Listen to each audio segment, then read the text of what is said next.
morning, good evening, and good afternoon. It's another wonderful episode of the Convoluted podcast. It's your host, Liz. I'm with Tyrant Dominus, aka Jesus.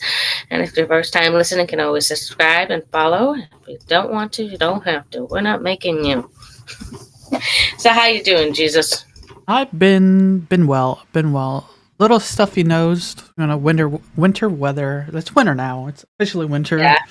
I don't know why. It's always I need to get myself like a muffler just to get out beyond the cold for a little bit. Just because I always get these stuffy nose. Besides that, I'm doing fine. Just wear a mask, you'll be fine. I don't remember the last time I had like a good scarf. A good scarf. Yeah, that's what he wants for Christmas, y'all. He wants a scarf. Yeah, get me a scarf. Just send it to our P.O. box. Just send me scarves. I'll wear them all stream. Or all the episode. But yeah. That's kind of really it. It's been pretty quiet, which is good. Not so hectic. But how have you been? I know, right? Goes along as usual. That the real answer? Maybe. I won't tell anybody. I refuse. Perfect. I will not divulge any information. There you go. That's only for our paid subscribers. Only they know what's happening. Yep. So, yeah, pretty good. Surviving along. All right. So we're gonna. And we're losing another technician, so that's amazing. Oh, that sucks. You gotta have more work. More money? I know, right? More money, or just money. More work? More work, more shifts of the same. Okay. Fun time for Liz. No more. No, you don't need a social life. You don't need to be with your family. Not. You don't need a social life. You don't need to be with your family. Your home is your job. That's it. And you're gonna have to start doing the podcast from the break room over there. I know, right? It'll be so loud. And then you'll be hearing these overhead pages called Blue. Oh, 5 minutes in ED room thrower. All right, can we get a live report on the spot right there? All right, guys. I hope you guys are enjoying by the time this gets released, it's almost time for Christmas. This is the last episode of the year, but there is a bonus episode coming out on the week of Christmas. Little Christmas gift for our youth. So look forward to that. But yeah, this is going to be our last episode for the year. We look forward to spending some more time with our family. And then we'll have a break for Christmas week, New Year's. Then we'll be back like the 2nd. Yeah, we believe so. We are scheduled out there already. Yeah, and then we'll be back to normal. We'll be talking a little bit more on how we're going to be handling 2023. We have an idea how we're scheduling to give ourselves a little bit more leeway, stuff like that. So we do appreciate everyone who's been on the 2022 journey. We've been really piling it up. If you noticed in last episode, how much we did in the podcast snap, the Spotify Wrapped and stuff like that. We put a lot of work last year, so I think it's time for us not to take a break, but it's more to levy ourselves. So we'll have more information next year on how that goes, I think it's fun sharing some of the backgrounds to our audience a little bit to get an idea of what's happening on the show, but nothing too crazy though. But and yeah, I hope everyone's going to be enjoying their have a fun Christmas or Hanukkah or Kwanzaa. You got to remember all the holidays, or just a good holiday time, even if you don't. Just in even a good New Year's as well. The festivities. I mean, there's always good food. That's the only thing I think about, food. I'm a foodie. I love food. I dream of the day of Christmas opens up because that's one of our favorite holiday traditions. So I'm excited and looking forward to that. There you go. Okay, guys. We're going to be jumping into one of the first stories here. So if you guys are following me or Liz on TikTok, depending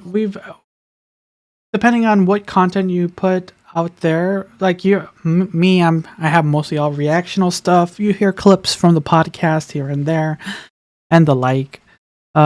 Did you ever release that one TikTok? I think you did. I did. She That was did. that one TikTok. Yep. Yep, Liz released her first TikTok, so keep an eye on that TikTok for more. But so recently, we all know TikTok is a weird thing that happened. Not a weird thing, but has been in a weird It's like situation. a rabbit hole. It's a rabbit hole, but it's been in a weird situation this past year, because it was a Chinese-owned company. Then they tried to they made I believe the Senate, they unanimously, they all agreed that no office phone should have TikTok on it. Like, you can't make those guys agree on anything, and they all agreed, like, yeah, TikTok should not be on.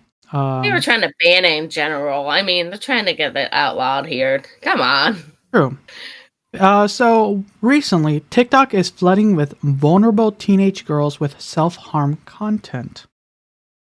Research claims that TikTok's algorithm takes just 2.6 minutes to show vulnerable girls videos touting restrictive eating plans and self-harm content.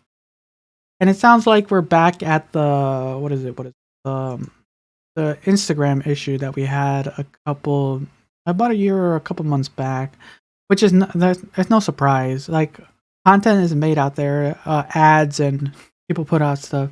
It's how the algorithm works. That's what the issue is, right?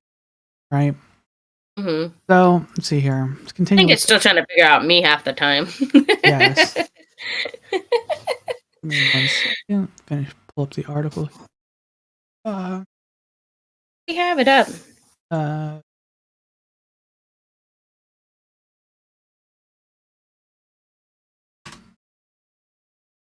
Oh, that's why it didn't work. Okay. TikTok's algorithm is inundated vulnerable children as young as 13 with self-harm and eating disorder videos after they joined the platform, and the company appears to be doing nothing to stop it, according to the new research published Thursday. The research from the Center of Countering Digital Hate, CCDH, a British nonprofit organization, state that TikTok's powerful recommendation algorithm just takes 2.6 minutes to show vulnerable teenage girls content that includes explicit pro-thinness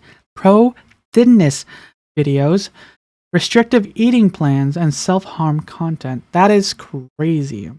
Because, be honest, how much time do you spend on TikTok during a single period? Like a single period. Half hour? That's 45 minutes. That's a good chunk of time. So within that time, so at 30 minutes, we'll divide this. Calculator. Usually, I have like 2 Pacific people that I actually do religiously follow because I really like their content. Obviously, Jesus has heard some of that yesterday. Yeah. Yeah. So within So within those, we'll just say 30 minutes. Someone who would be scrolling through TikTok would have watched 11 videos with these kind of topics, basically. Let's see here. The researchers found that accounts that set up featuring characteristics of vulnerable teenagers were served these kinds of videos 12 times more than the standard accounts. So you would have seen one, and we kind of did the math, yeah, about 12 times. The results of every parent's nightmare. Young people's feeds are bombarded with harmful, harrowing content that have a significant cumulative impact on their understanding of the world around them and their physical and mental health. Let's see here. In the United States, TikTok has overtaken Instagram and Facebook as a social media platform of choice for young people, with 2/3 of all teenagers using the platform for an average of 80 minutes every day. Damn. I'm not even on. Some days I don't even get on. I get on for like what, 5 minutes, and I'm like, well, but bye. No, yeah, I use my TikTok for probably 15 minutes every other day. So that's kind of and the only reason sometimes I jump onto TikTok and watch it because I have to upload a video. Not that there's not a couple people that I watch, but yeah. And actually, you know what's interesting? They're talking about this to teenagers. TikTok has taken a lot of even the older people. Some of the people I work with, some of the older people, they're on TikTok during lunch and break. They're just on TikTok. They're not on Facebook. They're on TikTok. No. Nope, that's not my thing. I'm usually watching TV shows, videos, the last shenanigans. I'm not watching anything other than that. The company's popularity has driven largely by its powerful recommendation algorithm, which serves up content for users in their For You feed, and it's primarily way users interact with the app. Yeah, that's kind of most of the time where I do. I check my follow ones, but for the most part, I'm on my For You page. It's just a beautiful package, but absolutely lethal content. Ahem said, it's a speed and ferocity of the algorithm that makes it so dangerous. Vice News reviewed some of the footage that the CCDH researchers found being served up for the For You feeds of the teenage girl accounts that set up. Several of the videos features razor blades and discussions of self-harm, while one video taken from the hospital bed featuring the question, You're not even that fat, why are you so insecure? And the user response, I see that nobody else sees. I see that things that nobody else sees. The most extreme content includes videos filmed by members of the eating disorder community who discuss topics like teenage boys going to school after they attempt to die by unaliving, or teenage girls discussing methods of self-harm, and the thinspo or thinspiration. What the fuck?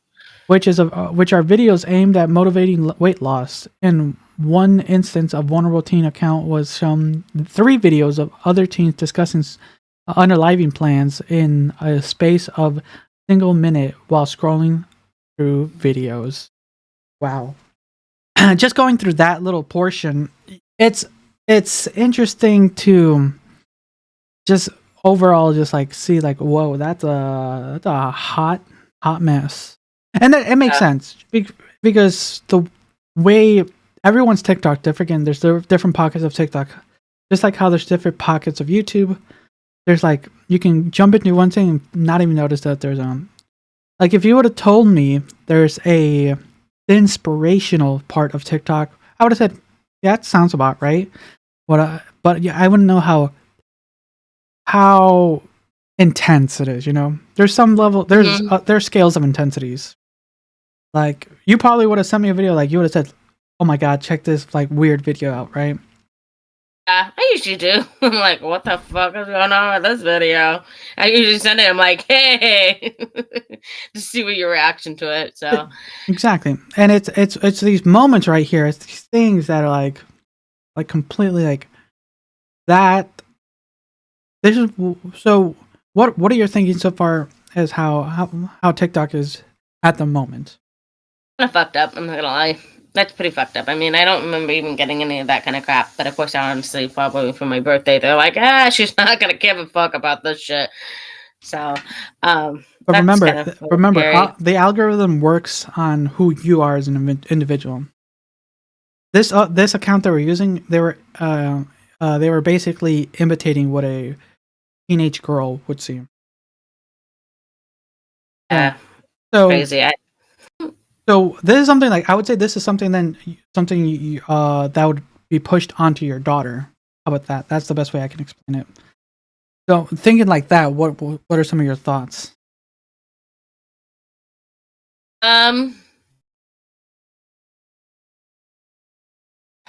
It's hard. I'd hope not that she wouldn't be a part of that TikTok. I hope she has the better smarts. I tell her she's beautiful. I don't tell her that she has to change anything. Like, well, except for eating habits, I would like her to eat more. I would like to experience things when she was like, I don't know, a year and a half, 2. But I would hope that if you had any questions like that, she would come to me. She'd talk to me about it. I think she's also got her head on strong too, because I don't think that's a part of her regiment. So, all right, hope not. Let's continue. I would kind of overhear most of her TikToks, and me and her kind of share similar TikToks because of what she sends me. I can kind of see, and then what I send her too. Bruh. It's like being stuck in a hole of distorted mirrors where you're constantly being told you're ugly, you're not good enough, and maybe why don't you unalive yourself. It is a really full of experience for kids because it's just rushing at them. And that's why that's the way TikTok algorithm works. Ahem told reporters at the press briefing this week. TikTok disputes the findings of the research, claiming that the methodology did not reflect genuine behaviors or viewing experience of real people. A spokesperson for the company said it regularly consults with health experts, removing violations of our policies, providing access to supportive resources for anyone in need. TikTok adds that it has processed and removed content flags and reports that violate policies. For the most part, yeah, that makes sense. Because here's the thing: the issue is not that the content's not there; it's that the content's there, it gets removed, but there sometimes these videos get like thousands and thousands and sometimes millions of views before it gets removed. Right? That's the problem here. And like, I'm trying to think, like, trying to go back to your teenage self, and then thinking about how some of these videos would have impacted you. I'm trying to think if, like, because yeah, we are growing up kids are growing up in a different time, like, than we were. Yeah, no kidding. Like, canon technology was just coming out when we were just kids, or teenagers too. So, like, the most I had was MySpace and YouTube. MySpace, and then the Nokia phones. I don't know if you guys remember the little Nokia phones about the size. What I'm saying is kind of just content for you to like view from other people from. Yeah, MySpace was my. I don't think I had anything else in that, and even then I wasn't on that MySpace that often. So I don't think I even got MySpace until I was like 18. Damn, like I had MySpace for a good chunk of time, where you had like your like top you had your like top 10. You had to make sure people like knew everything, your favorite song, all that jazz. But yeah, now you can decorate your own background. That's what I loved about that too. You can put your own music to it. That was pretty cool. I miss those days. I wish Facebook could do that, but meh. I don't know. Facebook. That's why I got dragged into Facebook because everybody else was in Facebook. I'm like, I don't want. And now Facebook's its own cesspool of issues. But yeah, as far as like, there's content now everywhere. There's TikTok, even though right now TikTok has the stranglehold on everything. There's still Snapchat and all that stuff. There's a lot for kids to get involved in, and it sometimes depends on how the parents handle it, right? Or how they handle it, or how they handle the usage of it. That's all up to them. So the only thing we can do is give you some helpful advice, because people don't really think about it. I'm guessing you didn't think there was just going to be this level of content on TikTok. I kind of did, considering what I see. I'm not on that aspect, but I do see other parts of it. So like, I could see that being like you said, those different platforms on TikTok, and I could totally see that happening. So yeah, people just be wary of some of the things, but you never know. What is going to be fed to you? More than likely, if your TikTok has been fixed to you pretty accurately, you don't have to worry about some of these contents, because it seems like I said, they have a very intense algorithm. So it kind of it kind of then trickles onto different groups. And that's the scary part. If it's like not targeting, but it's like funneling to like younger kids, that's where it gets scary. That's where it gets scary. So I really, at this point, I kind of wish we had the Chinese TikTok, because they have the good TikTok. They have the TikTok where they actually have educational videos and not just random dance videos or it's people just stripping. Like, yeah, I see kind of a couple of those videos, not often. I have to be in the mood for certain educational things. You get educational No, none of my videos are educational. They're all either jokes or video game clips or what else? What am I currently on TikTok about? Well, you know where I'm on. Yep. All over. But yeah, So everyone, keep an eye on what you're viewing, what your children are viewing, because it can be very dangerous depending on how it is. Because it can be, you can be into a rabbit hole, like Liz said early in the show. It can just be into a pit of because like I mentioned a while ago, I got into like a 3-hour TikTok pit for a while, like one day. And you can just sit, if you had the time, you could just sit there and just watch TikTok, just because of how short videos are and how quick it is just to feed you the next video. To like, oh, they didn't like that video? Okay, next video, maybe they'll like this one. And then you just get into this hole and hole and hole. All right, guys, we're going to be jumping into another article. Liz, do you want to talk about the hippo? Sure. All right. This is fun. Hippo swallows half of 2-year-old's body before spitting him out. Bro. A 2-year-old boy miraculously survived a hippopotamus attack in Uganda after the animal swallowed half his body. You sure you still want a hippopotamus for Christmas? Bruh. That's my new interjection, y'all. According to the Uganda police force, the 2-year-old was playing at his home in, I won't be able to say it, which is located inside Queen Elizabeth National Park on December 4th, when the hippo grabbed the child. A man nearby stoned the hippo and scared it, and the hippo released the boy after swallowing half his body. Police said it happened near Lake Edward, and it's the first time a hippo was strayed from the lake to attack a young child. The child was treated at the hospital for injuries to his hand and given a rabies shot. He has since been a full recovery. The hippo was scared back into the lake. All residents near lake animal sanctuaries and habitats should know that wild animals are very dangerous, Uganda police said. Instinctually, wild animals see humans as a threat, and interaction can cause them to act strangely or aggressively. Hippos are the second largest land mammals on Earth and have a reputation for being aggressive, according to the BBC Wildlife magazine. Hippopotamuses kill an estimated 500 people a year in Africa. Bruh, I would never have thought that hippos would kill over 500 people, roughly 500 people a year. It's crazy. I know, right? They're really like, I knew hippopotamus were aggressive animals because they will murder individuals. Like, they're surprisingly, people think they're like docile creatures. No, they go after the neck for sure. I think they reach about a neck speed of 30 miles per hour. For those little stubby things? I believe so. Let me double check. But boy, can you imagine like just seeing, like, you're walking in the park and you hear commotion and you look over and you just see a child being devoured by a hippo? Yeah, I know, right? I'd be like trying to get the child out. Bruh.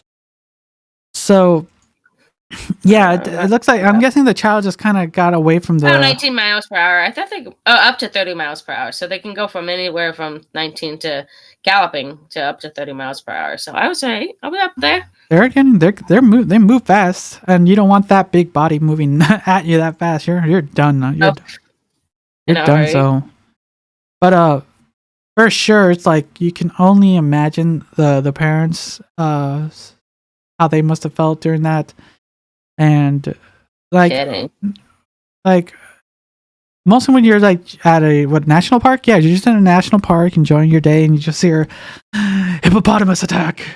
I know, right? Sure, you still want a hippopotamus for Christmas? Wait, who wants a hippopotamus for Christmas? Haven't you heard that song? All I want for Christmas is a hippopotamus. Right? I do know how to sing it. I want a hippopotamus for Christmas. So, my God, at least the child made it out safely, because it could have been swallowed whole. You know that? It could have been swallowed whole. That'd be like the worst way to go, right? Eaten whole? No, I think sitting inside of somebody's stomach, like. I think we've discussed our worst ways to die before. This one's not that bad. I think getting crushed. I think the baby would have been, or the kid would have been crushed, right? Because you're being like. True. I don't know. I was thinking like I don't know. Maybe Yeah, well, the jaws are very massive and they do chomp really hard. So I think about the head crunch. The I'm head surprised nothing crunch. else. Like, yeah. And think about the scenes from what's it called? The boys. Crunch. Oh God. All Yeah, right, my head. guys. All right, we're gonna Yeah.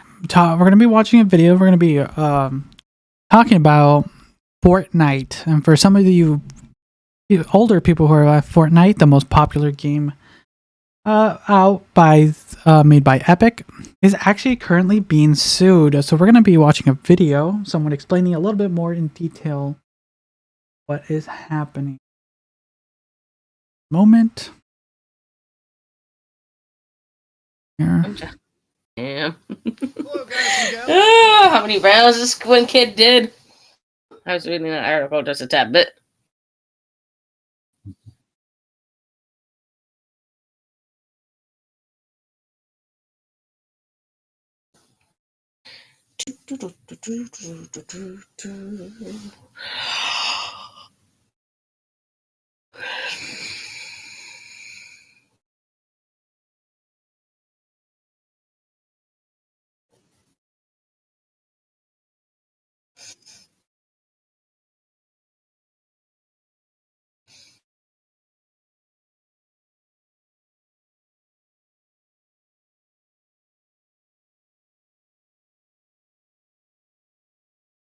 Screen.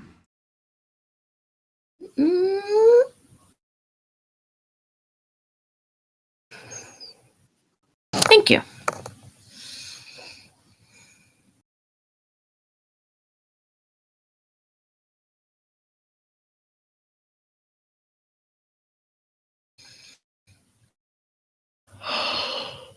Okay, we're going to be watching Some Ordinary Gamer and his discussion on parents suing Fortnite. Hello, guys and gals. Me, Mudahar. Can we It's a pull it pretty apart? heated video. All right, it's a video that I stand What? by pretty hard. And Make it it's full something screen, that I please. could be remembered I by. can't because of how it's being Probably recorded.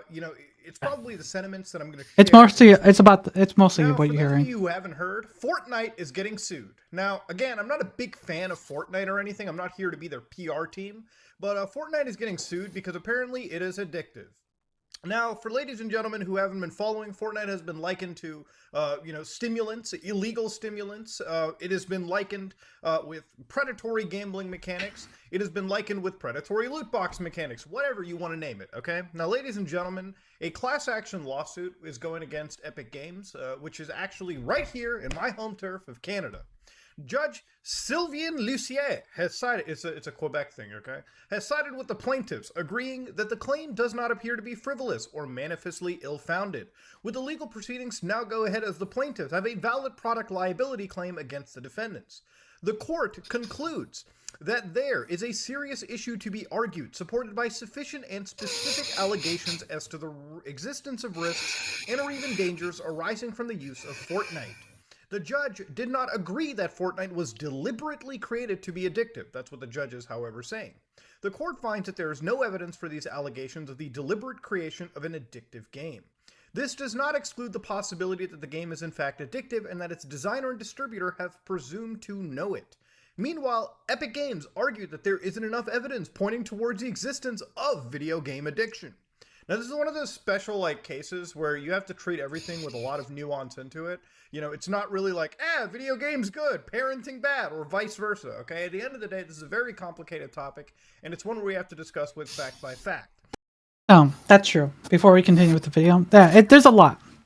So right now, we'll say the parents of Canada, to kind of assimilate everything, are currently suing Epic Games for some of the practices that appear on Fortnite. You and I spoke a little bit the other day about how just overall gaming companies handle the attention span of people for their games and how they keep you engaged. Basically, there's different things. It's like TikTok. Exactly, and that's the other thing. It's like the gaming companies also have to compete with other mediums that try to take people's time, because what different companies want is your time, right? Streaming companies, gaming companies, social media companies, they want your spare time. Any little bit they have, they want it.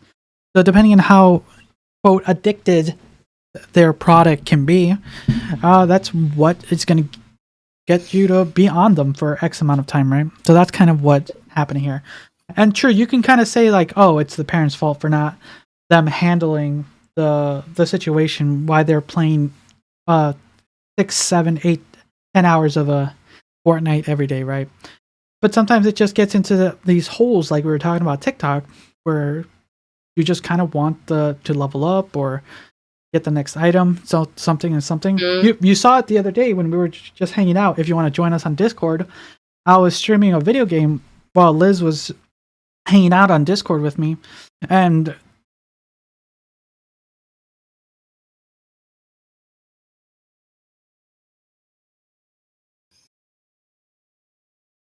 okay, and as just continuing on, you can come hang out with us on Discord, but you kind of saw that game, a simple game. I'll even say it out here because it's called Vampire Survivors.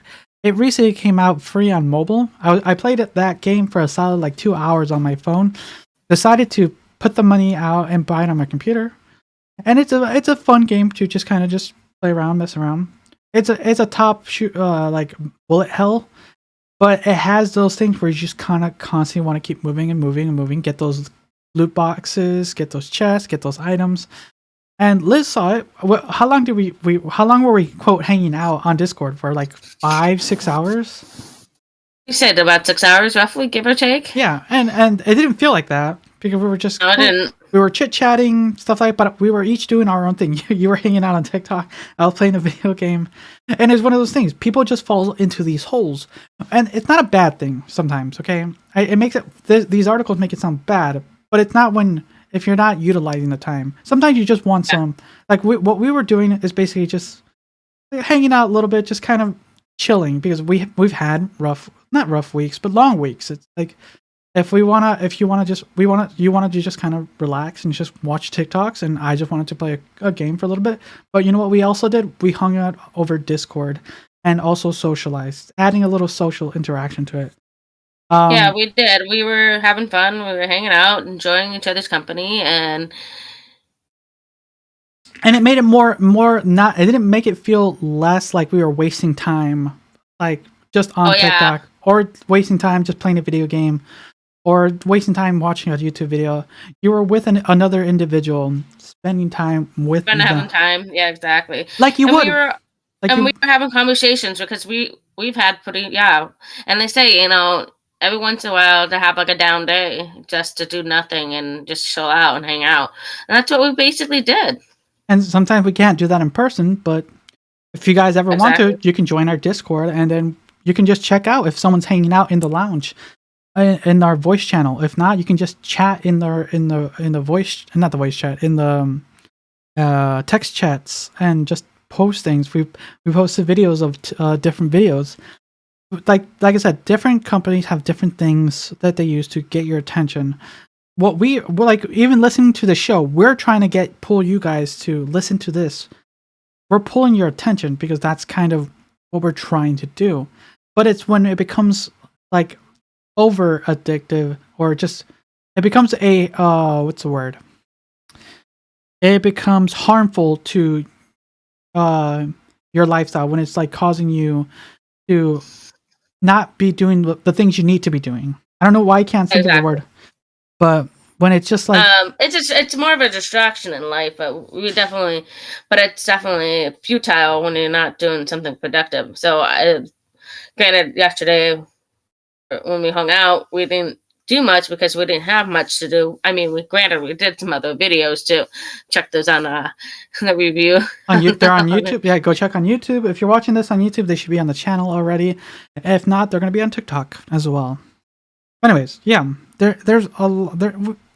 could have done more, but sometimes we just want to relax. And our relax was her watching TikTok and me just playing a video game for a few hours.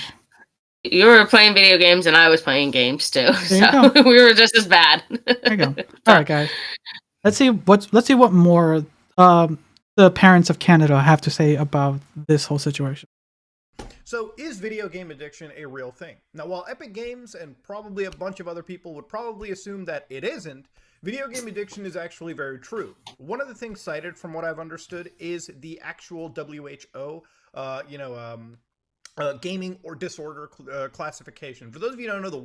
No, wait. Do you believe in gaming addiction? Yes.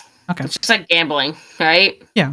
World Health Organization classified gaming disorder as an actual illness. So genuinely what they've said is, for gaming disorder to be diagnosed, the behavior pattern must be of sufficient severity to result in significant impairment in personal, family, social, educational, occupational, and or other areas of functioning that would normally have been evident for at least 12 months. That's kind of what I was saying. When it's affecting all that, kind of that had a better, more definition to what I was saying. When it's affecting family, social, work, whatever the rest of that, that's when it becomes an issue. And it's interesting that they stated 12 months. Like if within a year's worth of time you have, quote, decline, right? That's interesting. That's what. That's true, okay? There is disorders out there. If you let something consume your life, where you're not going to your job, where you're not going to fulfill your personal obligations, where you're not doing, the basic things you need to survive and upkeep yourself, congratulations, you have let something consume your life. Now, that could be anything. That could be a video game. That could be gambling. That could be, alcohol. That could be tobacco. That could be anything that could impair you from a normal functioning lifestyle. Now, of course, while gaming addiction isn't classified here, it's a gaming disorder, there are a lot of people that let gaming consume their life. There's a lot of people that cannot step away from a controller, a keyboard and mouse, and that's understandable, okay? For me, I like to play video games. It's in the name of my goddamn YouTube channel. I enjoy it. And maybe I have a little bit of a bias, and I've been seeing shit like Jack Thompson come up all the time, bringing video games under the bus for values that could have been corrected at the home. Yeah, I do look at this stuff with sort of a biased perspective. But even I will agree that when it comes to video games, yeah, I could step away from a video game and not play it for quite a long time. In fact, most of my adult life is like that. I wish I had time to set aside for video games that wasn't related to creating content, or it wasn't related to, like, YouTube endeavors. Kind of. I'm in the same sentiment. It's like I wish, like I was saying yesterday, like I have a bunch of games and stuff I want to work on, but there's other obligations I have to fulfill, and I'm like, bro, I just had like just playing that one simple game over Discord was fun, but there's so many other things I could have done for sure, other games I could have been playing, but. It's just hard. I don't have these down days that often, so I can't. I'm on the opposite spectrum. Like, I wish I had the time to exactly. I wish I had video games. I wish I had the time, and it sounds like as what sucks is, like, quote, as we grow older, and more of we get more responsibility. It becomes tough.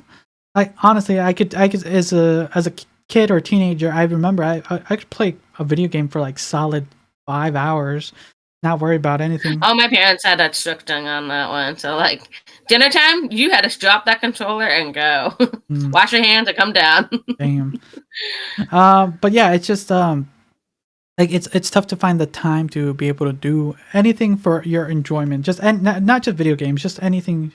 Like watch a TV show, watch a few TikToks to just because TikTok is the quickest way because you can get your content faster, but if any long form content, any long YouTube videos or TV shows, movies, video games, anything that takes time, it's just harder to do our time is divided in other things. Mm-hmm.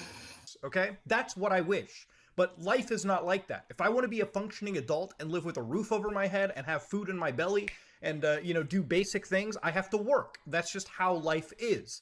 So, of course, I understand that video game addiction is a thing. There's plenty of people that cannot step away from a controller or a keyboard and mouse. There's plenty of people that as soon as they're done with work, they'll come home and they'll play a video game for 8 hours straight, okay? They'll play World of Warcraft, or they'll play Grand Theft Auto Online or Counter-Strike or whatever. When you let a video game consume you that hard and you can't step away, congratulations, you have entered the world of addictions. Addictions could be anything. They could be food, they could be tobacco, they could be alcohol, gambling, you name it. So, of course, video game addiction, in my opinion at least... I hope you guys have a podcast addiction, because I be listening to all our episodes multiple times, okay, guys? Listen to all our podcasts. Bruh. can absolutely be a real thing that manifests. And addiction is not a joke, all right? If somebody is genuinely addicted, they need to seek some form of rehabilitation or some way to cut off the amount of times that they're burning on a leisurely activity, okay? At the end of the day, these are all vices that people get into. They have fun with, they enjoy, but when they start consuming your life, we all can agree that's when the problem begins. Now, of course, when this was likened to things like cocaine or whatever, I have to imagine that no parent truly actually allows their child to partake in such an illegal activity. If you genuinely believe Fortnite is of that caliber, you should absolutely cut the product off right at its source. We'll get to that in a bit. One of the things that honestly makes me cringe a little bit is the Entertainment Software Ratings Board, so the ESRB, which for North America, it's the ratings board for a lot of our video games. In Europe and Australia, you probably have something known as PEGI, and in Japan, you have something known as CERO. So when it comes to the ESRB, I honestly find this to be a highly corrupt, disgusting organization on a personal level, because I don't really think they stand by what they actually preach. So for instance, a game that I love, Yakuza Kiwami, all right? A game made by Sega, one of my most favorite games from one of my most favorite franchise ever. Now, if you look into their actual platforms listing, you'll find out that they mention the game has blood, which it does, intense violence, which it does, partial nudity, which it does, sexual themes, which it does, strong language, yes it does, use of alcohol, of course. But when you look into the ESRB's classification systems, their content descriptors, they have something known as gambling written right here. Ooh, I didn't know So this. they actually have real gambling, so you actually can gamble and bet or wage real money or currency. And then simulated gambling, which is the exact same thing, but you're playing with in-game points. Now, Yakuza, for anybody that's played the game, knows that they all have casinos built into them. Pretty out there. That's present in the game itself.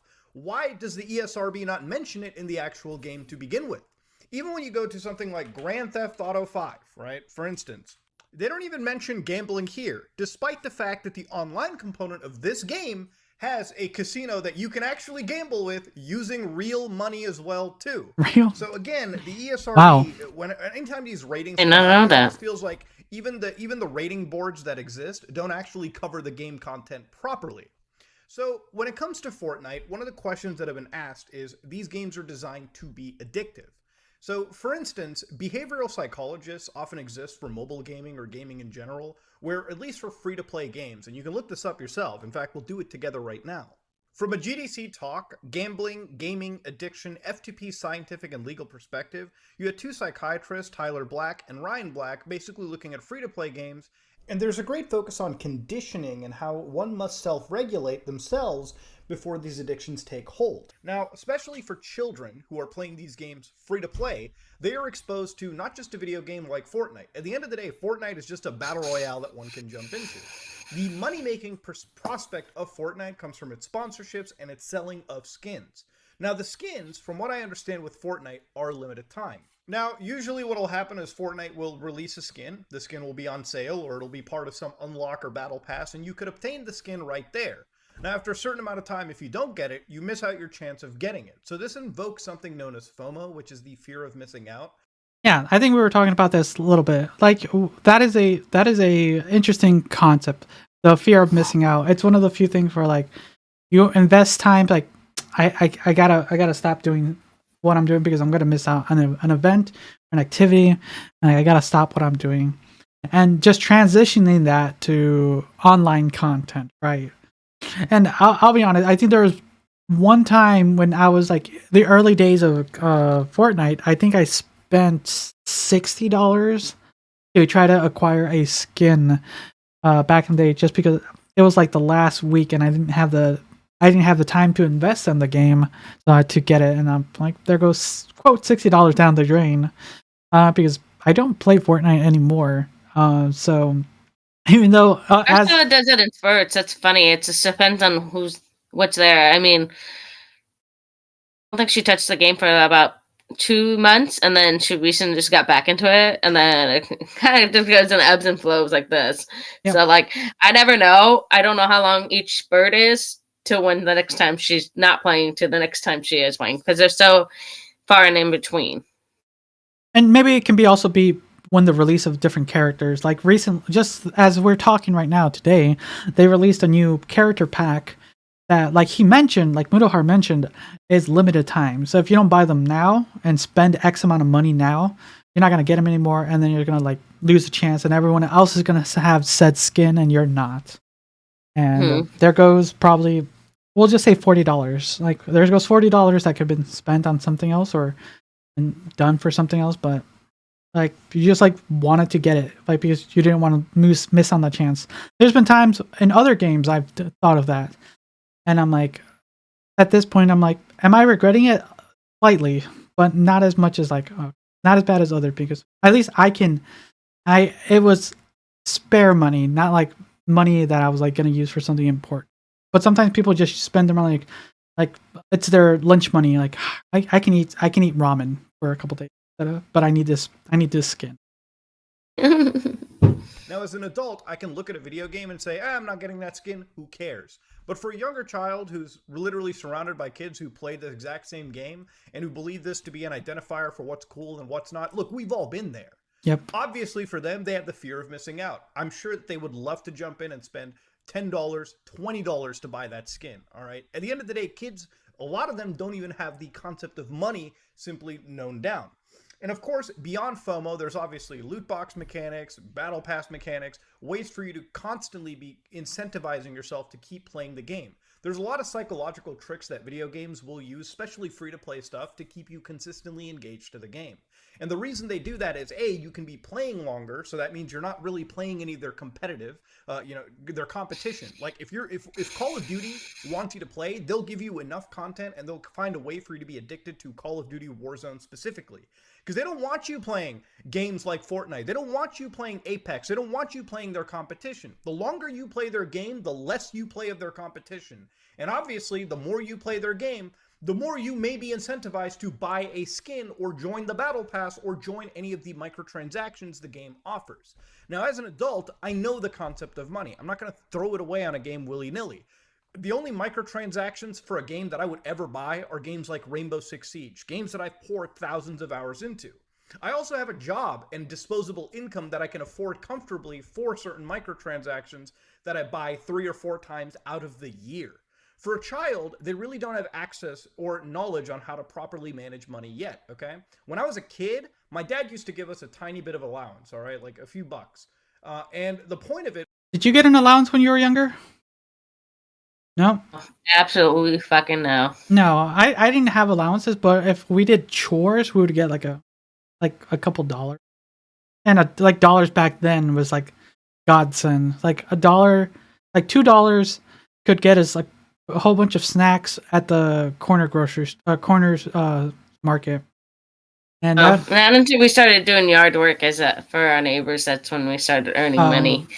So no, we never actually had an allowance of any sort. So not even when we did chores. Wow. Just you do them or you just. Damn. Okay, this is interesting. Let's have this discussion while we're here. When did you learn the concept of money? Then. Well, when I started working for it, literally, and earning it. So. Wow. So later in life. When I was in my teenage years, like I said, we were working yard work for our neighbors. We did it. So I started learning the concept of money roughly around 8. I didn't fully understand, but I started to understand it more when I was like 10. So that's when I started, quote, saving money. When I was 8, that's when I was started to get chore money, allowance, we'll say that. And I was like, oh, I got my $1, I got my $2, I would spend it. But then I would want something bigger. Damn. And then when I was like roughly around 9 or 10, that's when I'm like, I need to start saving my money because I want bigger things, because my parents wouldn't be able to buy me the bigger stuff. So that's when I started learning the concept of money. And it's interesting because that's true. Not a lot of kids learn the concept of money these days. Have you taught your daughter the concept of money at this point? I've been trying. I've been really trying on with her. Now that she's 11, yeah, I've been trying. Does she get an allowance? She does chores, yes, but she doesn't earn it that often, so only when she really wants something, that's when it happens. But I make sure that she tries and, like, I ask her to do the bathroom once a week at least, because that's something I feel like that should be constantly done every week. It's a responsibility. Okay. It was not the size of the money, was that initially when we got it, we thought, hey, we could just buy whatever we wanted. But let's say you wanted something like an Xbox or a gaming console or even a video game or something else entirely.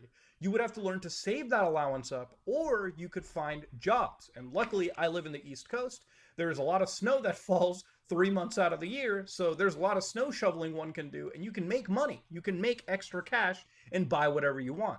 From that point, I understood the value of money right there and then. Of course, those are lessons you as a parent are going to have to provide. Now, when I come back to this whole situation, I really do want to die on the hill that says this is really a lot about bad parenting. Look, interesting, his thought. Okay, it's not because of a choice really or anything. It's because I'm really working right now. Actually, it is a choice. I choose not to have children. And the reason for that is I can't give a child enough time in the day that they deserve to at all, simply because I'm working most of the time too. That's why having kids is a conscientious choice. Okay, you choose to shack up with somebody and produce a child. So when you produce a kid, it's literally up to you to dedicate as much time as you reasonably can to raising that kid. You don't get to choose outs. My aunt has 2 children of her own. Okay, both parents in that family work, and if you think she's not there trying to make sure her kids are raised right, you're insane. She's always doing the most that she can. When it comes to kids and video games, at the end of the day, these video games don't spawn out of nowhere. You're buying the cell phones, the tablets, the gaming consoles most of the time so these kids can actually play it under your roof. You're providing the internet. They are playing it under your roof. You do realize most gaming consoles come with feature sets built in to restrict the amount of play one can partake in when it comes to these gaming systems. They've been doing this shit since TVs when I was a kid. Tube TVs, when they used to have V-chips and parental... I remember V-chips. Oh my god.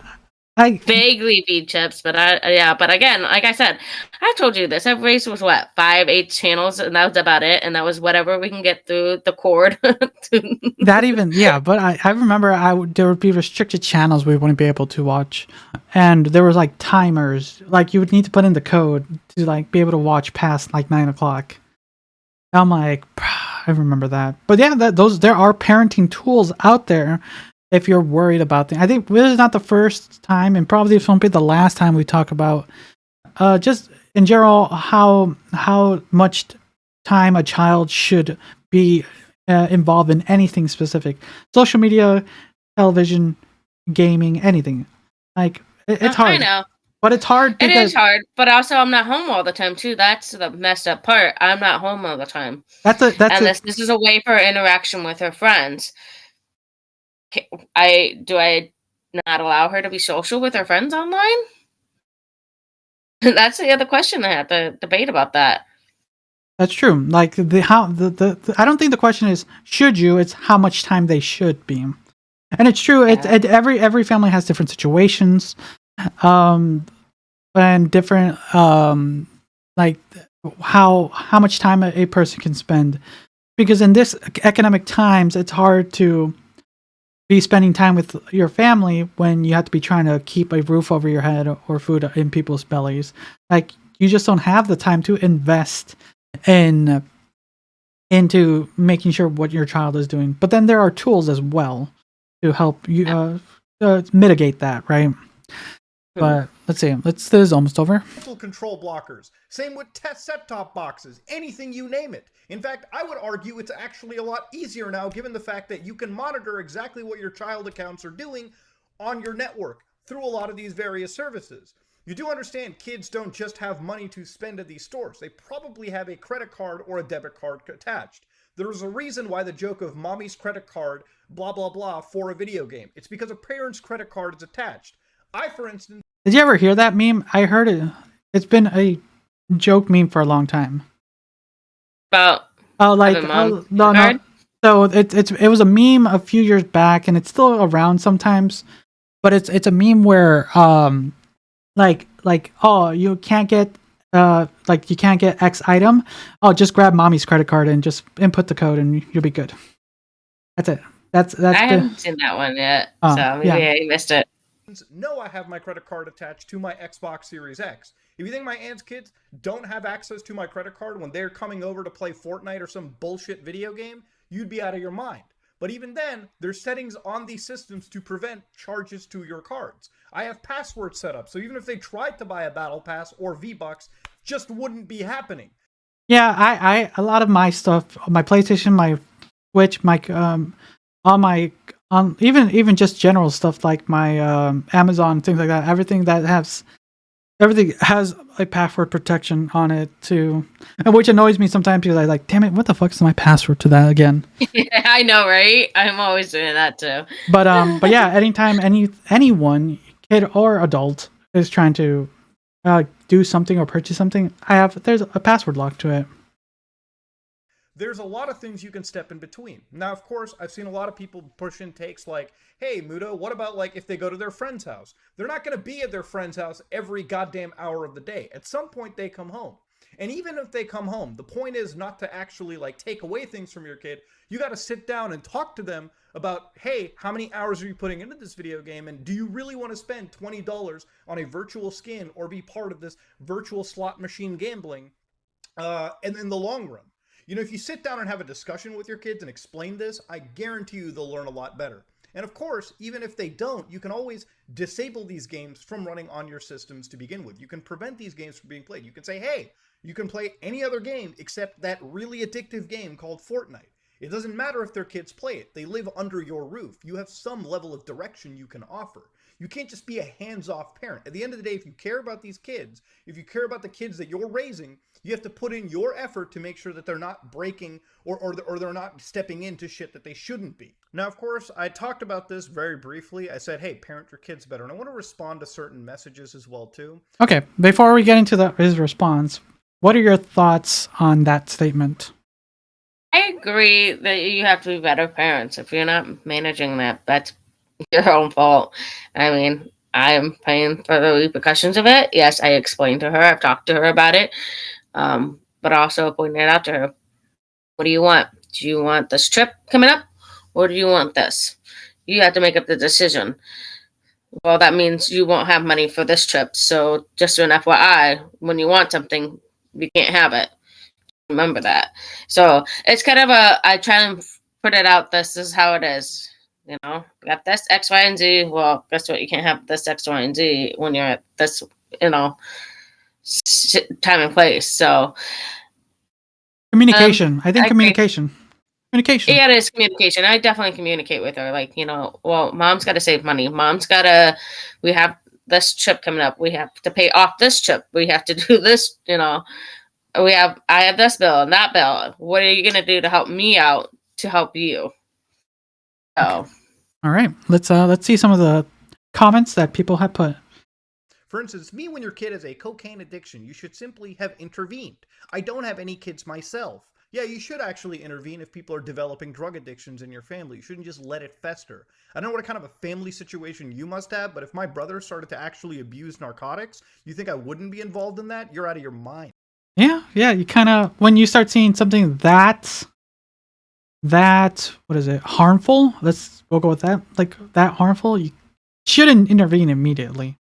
Yeah, exactly. I love people saying stuff like just parent better with no actual examples. Here's so it might come off if like we're saying just parent better, but we're kind of giving different like options out there that there are to quote parent better. Like, we're not telling you like you're a horrible parent. We're just saying here are the options to improve your parenting. Mm-hmm. Now, if you're a horrible parent, you're a horrible parent. So yeah, that's if you're like mad and you're still here fuming, you're probably a bad parent at this point. the actual example. Learn to take those games away and actually sit down and talk to them. There's a good example, and I guarantee you it'll do a whole heck of a lot better than sitting there with your thumb up your ass. Lol, what? Parenting kids better won't undo poor design choices in epic games, which are also designed to be addictive using dark patterns and psychological tricks like FOMO. I think the argument can be made that there should be some legislation that prevents loot boxes and a lot of these games from showing up to children. I think that makes a lot of sense. I think we have the ESRB ratings board in check. I think we have a lot of ratings boards that should be overextending themselves to cover this as actual gambling. I think that these mechanics, while they're cool for actual adults, I'm sure actual adults can partake in it, I'm sure there can be limitations from the publisher like Microsoft, Sony, Nintendo, Steam, Epic Games to prevent this from an audience under 18. Maybe there should be some ID verification, or there should be a credit card verification, or there should be some level of adult verification so kids aren't getting access to addictive mobile game rooted behavior. I absolutely agree. Does this guy ever have a good take? I'm absolutely right. Yeah. I think that's kind of the end of this whole statement. Everyone has different opinions for sure. We have our own opinions. You have a more like controlled opinion because you are a parent. You are trying to consolidate. I have a more like mindset of how companies work and stuff like that. And I think within that we're able to give a reasonably cohesive reasoning to this, right? Mm-hmm. Because like at the end of the day, whether you take our advice or not, it's on you and how you're going to be handling situations with your kids or any other addictive potentials out there. So I think he put it out there. We have the information.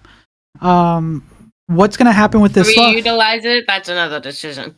Yeah, and then even though we kind of got off the main topic of Fortnite being sued, it's just overall the concept of why parents are suing, because there are a strong enough group of parents that are like trying to protect their kids from these practices, and I think that's more than enough, right? Do you have any other final statements for this before we hop into the final thing? Oh, I think this is it. Really, kind of answers itself. That's for sure. Okay, guys. We're gonna be sticking once again with Mutahar because of what happened actually just the other day, with how online treatment is taken.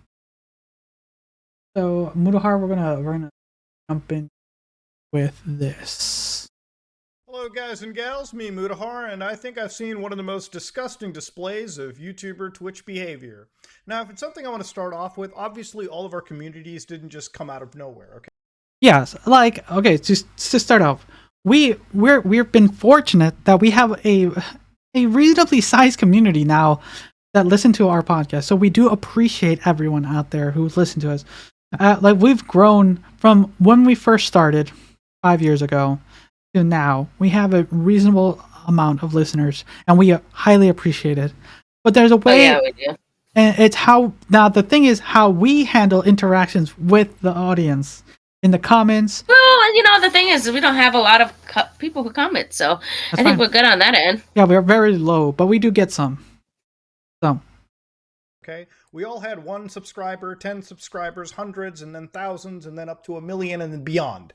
So obviously for a lot of channels, all right, they build their communities from the start. Now let me tell you something right now. I think the true test of any YouTuber is if they truly realize after everything that they're always still a complete loser. So for instance, I know for a fact that I'm a fat Indian guy that used to read creepypastas, browse the deep web, still do occasionally. I'm working on one right now, actually. It just takes time to amalgamate everything that isn't a goddamn Hitman website for the 900th millionth time.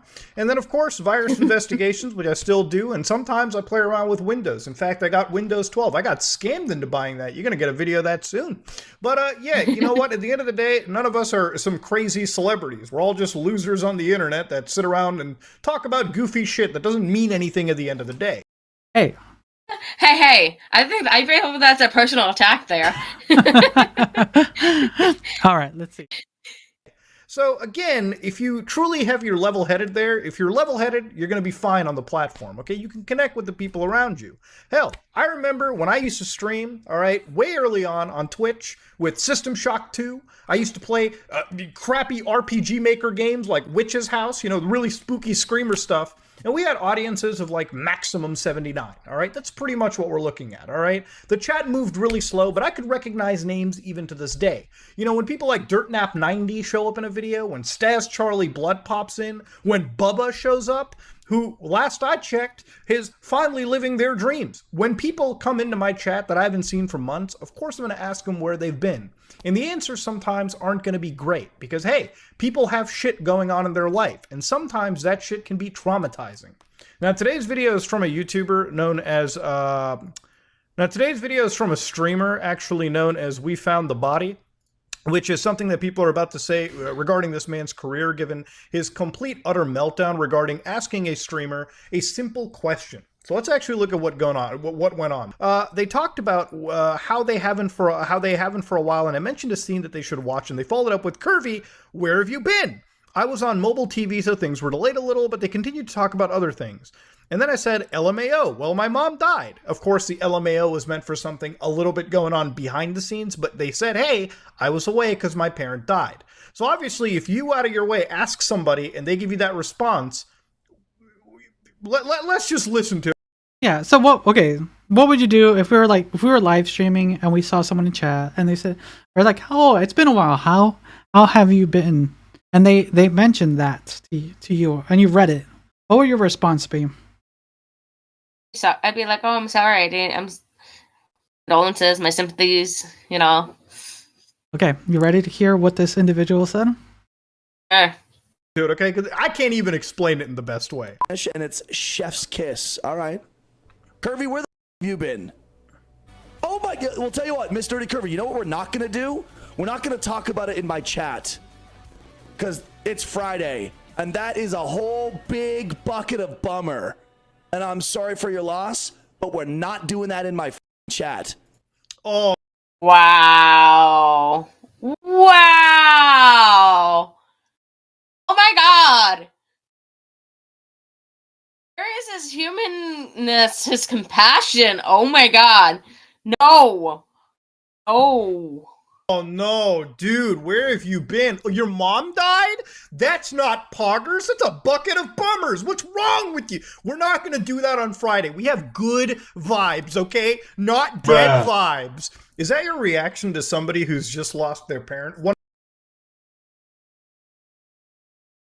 I'm still stunned. I'm still shocked. Like, how did people do that? If somebody did that to me when my father passed away, I sure hell would be like, wow. I know where you are. Not humanized at all. One of the most traumatic things to ever happen. This is like insanity to me, okay? It really shows me like what streamer cares about their community and who just looks at them as a dollar sign. Look, at the end of the day, all right, your community is what makes you.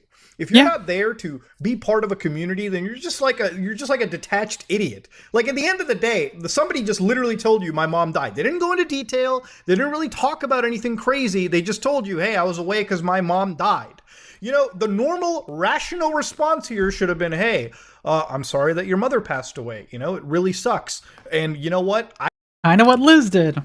And yeah, for we, like, I think we would have both the same honest response because, like, it doesn't matter what size of a community you have. It's how you, like, handle them. Like, we joke about, like, oh, subscribe to our bonus content, buy our merch.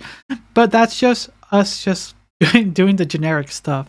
Like, if they do, they do. If they don't, that's fine. Because we do this show to put a little entertainment and knowledge out there, but also just because we enjoy doing it. We're not putting anyone down. This is my hobby. This is my enjoyment. My 1 hour a week, basically, that I get to enjoy this. And but then some people just like are just like so into the monetization and kind of the bloated ego of where they're at. I can't make anything better, but I can try to make the stream fun and entertaining, so for a few hours today, you can forget about this really traumatic thing that happened to you. That's a really normal response to give, and that's what you should have done as a streamer. Instead, he decided to go and lecture her for no reason, try to make her feel like bad. You obviously can tell you'll make somebody feel like shit in a community if you just directly call them out on stuff that you probably shouldn't have to begin with. It would have been such a simple response this person could again. But again, they went into a full meltdown. So again, it doesn't even end here. Let's watch more. Thank you. Well, okay, Miss Dirty Curvy, you said, no, that's fine. You asked, so I told. No, I didn't ask you to tell me the biggest bummer news in the world. I said, hey, what's up? How are you? You know what? Let me give you a little bit of a lesson, Miss Nerdy Curvy. When something really, really bad is going on in your life, and in a public forum, someone asks you, hey, what's up? How are you? There are two acceptable responses. Good, and you know what? I'll make it through.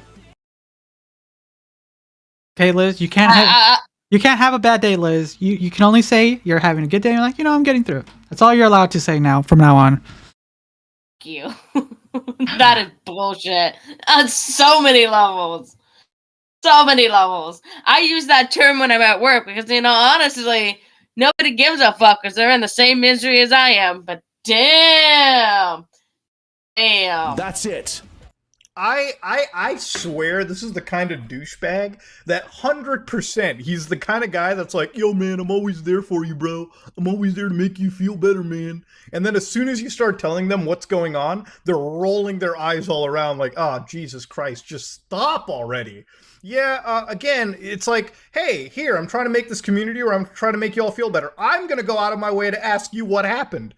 And then all of a sudden, there's only two responses. Hey, either it's all good or, hey, I'll make it through. All right, so then just don't even ask people about what's going on. Why even bother? If you're not going to give a fuck, why even ask? That's true. They're like, yeah. What's the point of asking, like, how's everyone's day been? Like I don't think we ever open like that, but we ask each other in the beginning of every episode, how's it been? Because we genuinely do want to know, how's everyone been? Has there been, like, it's one of the few things people... You've been in our shithole too? Or are you living the life like we are? Exactly. We want to know. But We're not going to diss you. Exactly. Except Liz. Liz is only allowed those two responses from now on.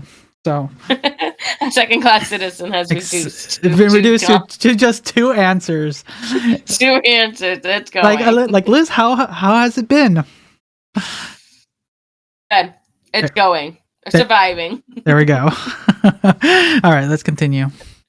It just doesn't make any sense. This is some of the dumbest behavior that I've actually ever seen. It's like somebody that wants to have this positive, crazy community, but it's like, you don't at the same time. Like, why even go out of your way to ask? This person didn't even do anything wrong. She was asked, where have you been? I'm sorry, man, my mom just died.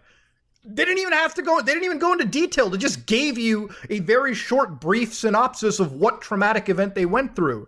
And instead of, offering some form of human empathy, you decided to make it a goddamn song and dance lesson that you didn't have to. It's all I'm just subtly trying to tell you that unloading really heavy news in people's chats on Twitch is not like good etiquette. It's not the place to do it. That's all I'm trying to tell you. That's it. I figured this is a good opportunity to inform you. Heavy news like that, when someone asks, hey, where have you been? You don't need to tell them, well, my dog died, my husband left me for a younger woman, my house burnt down, and my car got stolen. So I've been a little bit busy. That's why I haven't been around. Because it's like, oh, God, like, That is a total picture of a douchebag right there. It's for anyone listening. We just paused that on a moment, but it's just there is. Don't ask questions if you don't want to know answers. Like, if you get the answer, respond as appropriate as possible. Like, it's just ridiculous. People have bad days. We all do. We complain about it here. We complain more about it on our bonus episodes. So go ahead and pay for those. But it's there. Like, people want to be heard. Some people don't want to say everything, but if they do, all you got to do is listen. Will it bring down the mood? Depends on how you handle the situation. So, like this, like, yeah, he went full blown crazy on this one. Where he did, like, he overstepped the boundary. I don't know what it was he's trying to do. He just hacked his community definitely in half, if not more. You remember when I told you earlier he'd roll his eyes around? Boys, I'm like a goddamn fucking clairvoyant up in this. Apparently it's like, hey, if I'm going to ask you, oh, are you down? Don't go into the details about it. Like, oh, my dog died. My wife's cheating on me. My kid has leukemia. Like, oh, God, just keep it to yourself. Yeah, if any of our commenters are like, man, you guys are, that sucks for you. All right, let's go back. Like, it's ridiculous. Why even feign that you care about your community in any capacity if you're just gonna rub it off like that? Like, at this point, I have much more respect for somebody that's just a complete dick about it, okay? Like, at least if you're honest to me that you're a total asshole, I have actual respect, because at least you're not trying to hide it. This is like, you go into those, like, stupid positive communities where, like, the person themselves aren't actually positive, and you can tell that ahead of time. It's just baffling to me how this person thought that they could have any form of a career if they acted like this at all to their fan base. And look, this isn't like a massively big streamer either. This is a small stream, and part of the joy of small streams is that people can come in and they can chat and recognize. This community, this style is built on having regulars and discussing this kind of stuff. This is what small streaming communities are about. I remember when I had a community of like 50 people watching on live streams, it would just be 5 or 6 people chatting in the comments. And you know what? Sometimes people would come with heavy things. Sometimes people would come with super positive things. But it's kind of like being in a Discord call. That's the joy of these communities versus other larger communities where you're just literally a number in like a giant stream of text. It's baffling to me how this person doesn't even get that. Again, like I said earlier, it could have been a simple 10-second response, but instead you made a song and dance and made a fool of yourself. Yeah. Like, it went so far out of left field, and he basically ruined any potential for a positive response, because it's hard to come back from that. Like, yeah, and mostly, like you mentioned, a small streamer. We're not streamers, we're podcasters, but we joke a lot here, like a lot, but we're not. What's the word? We are not. Yeah, douchebags. We don't alienate any of our audience members. Like, we joke about a bunch of things, and if we ever too excessive, we kind of catch each other on those moments. We know our limits and stuff like that. Even though we can say just about anything, but we're not stupid. And there are things that should and shouldn't be said. And he definitely said something he shouldn't have said. Yeah. Bruh. Sure. So, of course, We Found the Body had a big 8-minute response on. He made a response video after all that, because you always have to make a response, quote, apology video when something happens, because you're an online community. So get ready, Liz, so we can sit on the couch and apologize. We have to make an apology video one day for whatever we said or something. So let's see what happens. Let's see. What do you think he would have? What would he have to say, Liz, to kind of bring you back? What would he need to say in this apology video to bring you back? You have to say, you literally have to be groveling in the shithole to come back from this crap. This shit of a comment he made. All right, let's find out what he said.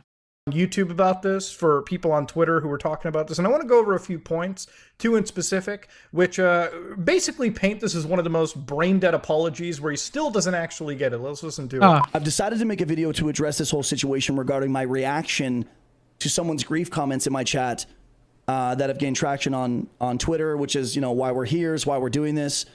There's a few things that I'd like to make clear about the matter at hand. Firstly, it is well known in my channel that I do not tolerate heavy news, drama, or trauma dumping, if you will, being entered or dropped into the chat. This has been discussed and explained and made clear many times while I've been live over the last 4+ years that I've been on Twitch. Okay. Different communities do have a kind of like a code of conduct in chats, right? And it's understandable. We have a little bit of our stars towards us too, but really? they're sometimes he asked a question and they didn't trauma dump. They just said this is the reason. They didn't like go on a whole paragraph essay level thing like X, Y, and Z happened, and that's why they're like, oh, I've been away because my parent passed away. Like, that's it.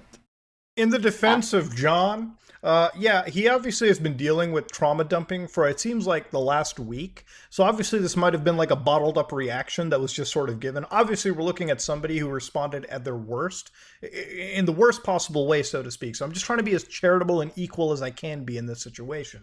But at the end of the day, brother, you asked what the person was up to. There's a 50-50 coin toss that either it could be the best news of either they got married or somebody died, okay? There's a 50-50 toss-up. It could be good or bad. And again, it's not like this girl went into excessive detail on what was so bad. She just said, my mom died. If that's like your cutoff point for too much negative vibes, maybe you should be fucking streaming on baby TV or something, okay? Maybe you should be streaming on YouTube Kids and dangling car keys in front of people, because then you don't have any negativity. Then it's just brain dead, okay? That's what you should be doing. I don't even get it. It's such a simple response you could have given, and he's still choosing to die on the hill. Now, I understand that I was somewhat harsh and crass and Somewhat harsh. If insensitive. you did this to me, I slap you upside your head. Woman. I'm sorry for that. I have apologized. I'm still sorry for it. I'm sorry for hurting her feelings and for being, cunty about it. But I'm not sorry for reminding her and others in the community to leave your baggage at the door when you enter someone's chat. I should have just skipped over her comments and moved on, but I didn't. And people make mistakes, and that happens to be one of the mistakes that I've made. Well, at least he knows that it was a mistake. I just want to remind everyone real quick. I just literally heard somebody's parent dying it's baggage. Listen, again, might I remind you, it's not like she went into, again, excessive detail. You, my friend, asked, okay? You decided to walk into the minefield. And then, despite the fact that the minefield was 50 miles wide, you literally jumped onto the one goddamn claymore that was evidently visible in front of you and made the dumbest response that I've ever seen of all time. This is the kind of behavior that I don't understand from any streamer or YouTuber, is when they act like this. How do you expect to grow a fan base or be respected in front of your peers if you act like a total dick to the people around you? It's just bafflingly weird to me. Obviously, the girl felt like she was in the wrong in this situation, and I'm just going to straight up say for the record, too, it's like, maybe, all right, like, if you have something really personal and something that's kept to you, maybe if you're noticing that the vibe is super duper positive in some capacities, instead of starting and antagonizing the streamer or something, maybe keep it to yourself. But again, I'm really trying to just be as, like, fair and balanced. At the end of the day, I don't believe that girl did anything wrong in the situation. She popped into the stream, this guy recognized her name, he asked her, wait, where have you been? And she gave the most standard response, okay? She gave the most brief response to a very traumatic thing, a parent dying, okay? And, at some point I think about it like my parents are going to die too, and it's going to fuck me up. So obviously she's going through that right now. And instead of, having like a digital hug and being told, you know what? We can't get rid of your trauma, but we can try to alleviate it for a few hours. No, instead she gets a lecture from this guy. Like, what kind of world do we live in where like people have like such a it's not even empathy. There's no empathy in this situation. It's like, oh, I feel bad for making her feel terrible. Brother, somebody came up to you and telling you that, a personal family member died. That's why they were away. And instead of, comforting them, you decided to give them a lecture. I mean, honestly, play that back in your head and ask yourself, am I the asshole? Like, this is the perfect Yes, Reddit you are. post to Aita. Am I the asshole? Because in this situation, we found the body really is. Now, do I think John should be canceled from the internet entirely for this behavior? What do you think? Should he be canceled from the internet? But yes, I think so. Just cancel him. Done. I just can't tell. No, That was I don't think this inappropriate. is criminal or anything of that nature. I don't think so. It was idiotic. Like cancel. When I think cancel culture, it's when it gets a way serious level, like essay level stuff, criminal level stuff. That's when people should get canceled. This was just a stupid thing to say, like something you would say in a group conversation where people would look at you, like an idiot for saying something. You don't get removed from a friend group immediately for saying something stupid, would you? Oh, Ooh. maybe we could be kind of be like sliding you off to the yeah, I'll see you around sometime. I don't know if I'll forgive you today. Maybe tomorrow. I think it's a pretty shitty response to give to somebody in your community. But do I think that he's learned from this? Probably. I think Probably after his response video. Not hopefully if the during. girl I know, right? forgives him for this, which I don't know if she might. That's really up to her. This guy hopefully should learn not to be this kind going on forward. Again, the problem is this is something that's going to stick with his career going on forward. Yeah, and that's people the are thing. going to remember this as a dark stain. And that's Yeah, people will always remember the worst in people, and so this guy has.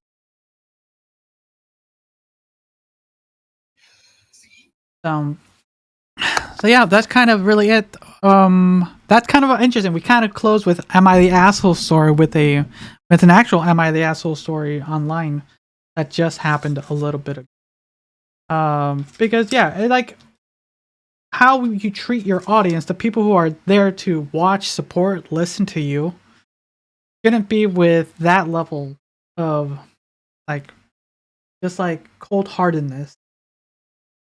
Like if you're gonna ask the question, have a little sympathy and just answer it. Like Agree with you. Just, I mean, be a human. Just be a simple human. And you're not asking for a huge story or lay down of all the information. You're just saying, "Hey, I'm here if you need me." We'll have a side chat after my stream or something. If you really want to talk more, if you need to talk to somebody. I mean, I would have never put that person in that perspective of like saying, "Hey, you can't talk about this right now. This is not appropriate." You ask the question, you're going to have to answer appropriately. And I think if you're human, I don't think that guy is at all remotely human at that point. That's not human sympathization or anything of that nature. I think, if you came to me and told me that, I'd be like, "Hey, do you need anything from me? Do you want, need a shoulder to cry on? Do you need to talk about this?" I wouldn't say, "Not today. I'll deal with you tomorrow." I'll deal with you tomorrow. All right, guys. Emotional So, damage. everyone, this is how we're gonna end this series. This is how we're gonna end 2022.